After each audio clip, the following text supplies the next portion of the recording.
Alice Decocker du lycée Simone de Beauvoir de Bragnac.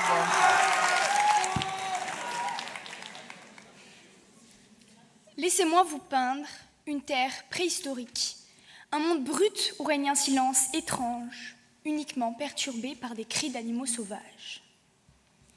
Ici, les êtres qui peuplent cette terre vivent pour survivre, uniquement guidés par des instincts primaires. Ils chassent, mangent, dorment et recommencent. L'idée même de réflexion leur est étrangère. Maintenant, imaginez qu'au milieu de ce chaos apparaisse un être supérieur. Un être qui, à la différence des autres, possède des pouces opposables, une grande endurance et un cerveau développé. Vous vous en doutez, l'humain est né.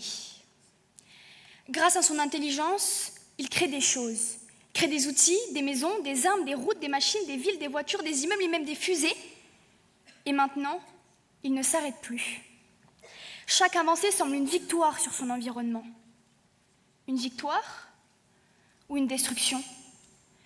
L'humain écrit des livres, détruit des bibliothèques, plante des arbres, brûle des forêts.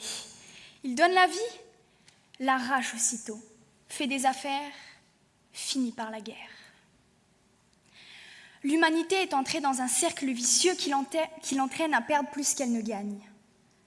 Alors, l'humain est-il vraiment cet être supérieur, bienfaiteur de cette terre? L'humain est un être social. Il s'organise en société pour échanger ses idées et progresser. Pourtant, il déclenche des guerres et tue ses semblables. Pourquoi? Parce que l'humain rejette la diversité génétique qui lui a été offerte.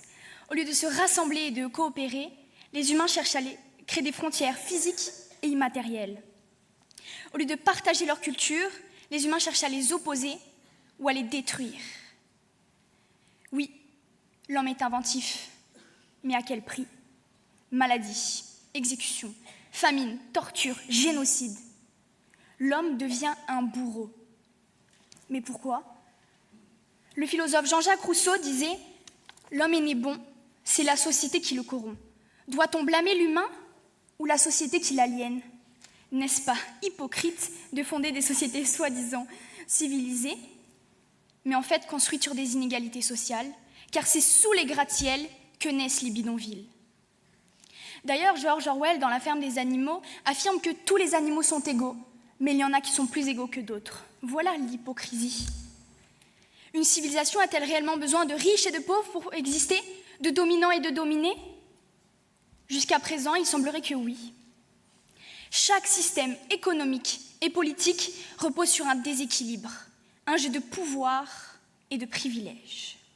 Et pourtant, l'humain aime se croire comme une créature évoluée, capable de raison et de réflexion. Mais en regardant de plus près, ne reste-t-il pas le même singe savant qu'il était il y a des millions d'années? Ses outils ont évolué, ses capacités physiques et cognitives ont évolué, mais les instincts primaires demeurent, survivre, se reproduire, dominer. Tout ce que l'humain a entrepris jusqu'à aujourd'hui avait pour seul but de combler son besoin de survivre et son bonheur. Quel égoïste, ne voir que le résultat et non le coût.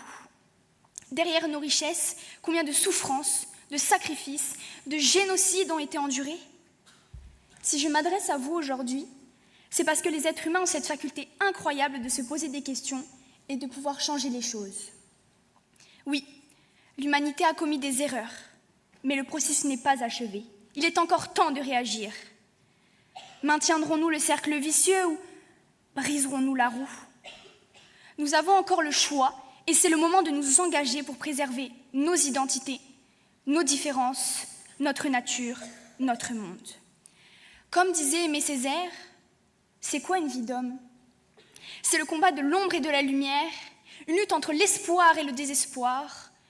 Je suis du côté de l'espérance, mais d'une espérance conquise, lucide, hors de toute naïveté.